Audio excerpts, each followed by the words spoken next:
Hi, Courtney here today to talk to you about renting and buying in this economy. This is a conversation I've been having with my children quite a lot lately. I have 6 kids with my husband. We have 3 girls and 3 boys, and 2 of them are single, 4 of them are married or partnered up and living with their partners. And so I want to talk to you about some different scenarios because my kids and I talk about buying a house in this economy, and I'll tell you a little bit about what I did. So first of all, let's talk about renting versus buying. The benefits of renting are that you have fixed costs. You're not responsible for taxes, insurance, or repairs. The downside to that is you don't have as much control over what you do to the property. You might be waiting for someone to come and fix something. You never know. You could have a bad landlord. The other thing is you don't know that they're going to not raise the price on you. With a house, you're going to be building equity in that home, but you're also going to be paying a lot of interest. It has more of a feeling of ownership of being yours, but of course you don't really own it until the bank releases the lien on it or the loan on it. You are responsible for taxes, for insurance, and repairs, and those can be quite costly, but you are investing. Some people see it as an investment, some people see it as a liability, but over the long term, studies show that people who own a house end up having more actual net worth. In the long run, they are building net worth, meaning that is an asset that they could sell. But if people pay a house off over 30 years, they generally are not making any profit on the house compared to what they would pay. Also, it is not a good investment to buy a house if you plan on living there less than 5 to 7 years. Some people used to say 3, it's gone up to 5 to 7. Now, let's talk about some different things that one could do. So I have the 2 kids that are single. All 5 of my kids are in their 20s. One is in their late 30s. One is on a fixed income and is on a subsidy program because he is on disability. So he is on a subsidy program. A friend of ours rents under the HUD program. So in our community, and this is for those of you who are out there on fixed incomes, in our community, they'll give you a list of HUD housing and what's available. However, one thing that a lot of people don't know is if you know someone who is a landlord and they're willing to take HUD, and a lot of people are because it's a guaranteed check, they just have to pass basic inspection and be in line with what they charge. So for my son in a 1-bedroom or studio, they cannot charge over $600 a month. His rent is $660, so it does cost him a little more, but around $600 to $650, and he pays $313 of that. The good thing with my son is that includes his utilities and his Wi-Fi. So he's $940 is his income, and his cost is $313. So right at a third, but it's a good deal for him. My other son has been paying about half of his income in rent every month, and he is drowning. He also has a small car payment, a small credit card payment, and he is about to move in with a friend. My kids that are living on their own with their husbands or spouse or partner, my girls, one is married, living in a family home for $500 a month, and I'm not even going to deal with that scenario because it's such a unique situation and kind of a mess. One of my daughters purchased a mobile home on 10 acres that was in really good shape, a new mobile home in the country, and her payment was about $900 a month. At the time, they were making around $4,000 a month, but there are some issues going around there. But at any rate, you want to have, if you're going to buy a house, you want your house payment with your taxes, insurance, ideally to be around 25% of your income. Some people will say 30 to 40, but you get over 33%, you're going to be house poor, especially if you have other payments. My daughter, one of my daughters right now who's pregnant and married, she's paying around $800 a month. They make about $20 an hour, or around $4,000 a month is their bring home. And I would say that is in line where they need to be. I'm encouraging them when they are talking to me about buying, not to buy right now. They do not know where they want to live. They do not know, where they're going to stay. My daughter does not like her job. I'm encouraging to stay in their apartment because it is so affordable. It's a 2-bedroom, 2-bath, and the baby's not going to need a yard and all that right away. So with my so what I would look at is different types of housing are housing subsidies, like with Native American. If you're Native American, there are subsidies to buy a house. There are first-time home buyer programs for 3 to 5% down. There's HUD housing. The next thing is if you're looking for rental or purchasing, there are apartments, condominiums, townhomes, mobile homes.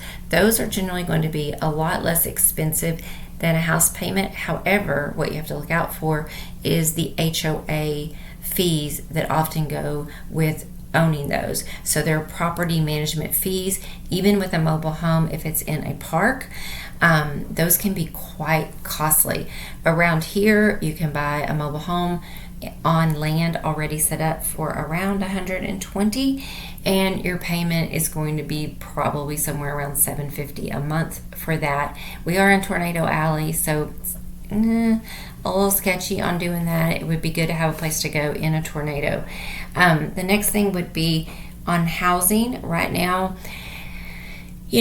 what we did was I inherited a home with a mortgage. When my grandparents passed away, they had just moved to our lake home, and our lake home had a SBA mortgage on it because it had been in a flood, and we had about 2 acres, and on that 2 acres we had rebuilt a house up near the road away from the lake, and the payment on it was only $337, which was cheaper than my rent. My mother's portion of the equity was $7,000, and I gave her that out of my small inheritance. Okay, I had like $14,000. I purchased that home. I lived there for, I think it was about 7 years. And then I sold that home and I made a little bit of a profit on it. And I ended up buying land and building a house. My ex-husband and I overbuilt. Our house payment ended up being about half of our income, and we became very house poor. We ended up 4 years later selling the house and going into a much cheaper, older home, 2-bedroom, 1 bath with 3 little boys. We renovated it the best we could ourselves, all do it yourself. The only thing we didn't do ourselves is we had the floors refinished professionally. But it was very hard, but to go from that really nice house down to like an old house that needed all new work. But we did that. That helped us financially a lot. I ended up staying in that house for, oh my gosh, from 2004 to 2018. So 14 more years. When we divorced in 2011, my portion of it was, the equity was $5,000 that I had to pay him to stay there. And I saved it up between the time I left him and the time the divorce was final. I was able to work more and save up $5,000. The house payment was a lot. It was $1,250, and I was only making about $3,100 a month. But I did manage to do it by being super frugal. When I would stay there, raise my kids, get my kids out of the house, and at the time I was making anywhere from about $30,000 to $50,000 a year. And as the kids grew up and went on their way and everything except the baby, my now husband and I would get together, and our combined incomes were around $80,000 to $100,000 a year. When we did that, we decided that we would build a house that was still no more payment than I had as a single mom, if that makes sense. So my payment was around $1,250.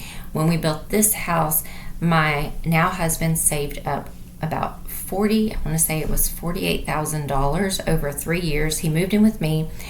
He saved up $48,000. We split the bills because he was doing a lot of side work, and he put that money down. And with my good credit, we were able to do a bridge loan and get this place.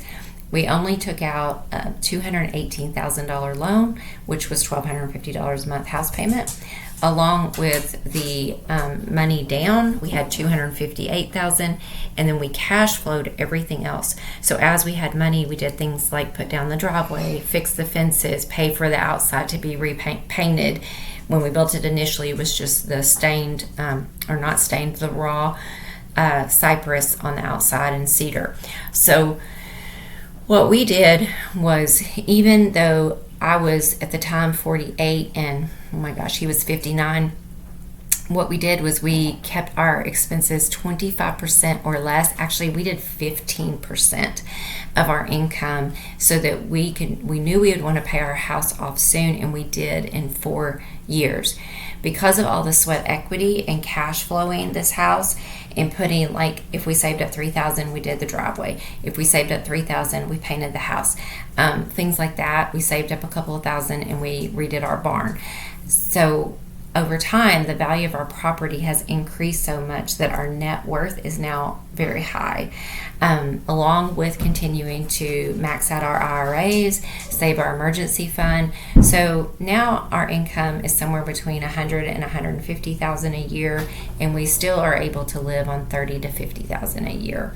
And so what I would recommend, looking back over my life, if I was in my kids' shoes, I would continue to rent right now, and until I knew where I was going to stay for at least 5 to 7 years, or had an idea that I would stay there, and I would make sure that I could get something that was 25% and was in a good school district if I had children. I would not buy, and I would have only what I needed. I wouldn't try to go beyond what my needs were. If all I needed was a 2-bedroom, 2-bath apartment or a little house, that's what I would do. All right, I hope that this has been helpful. Thank you so much, and thanks for being. Please like and subscribe. Bye-bye. Thanks for being here.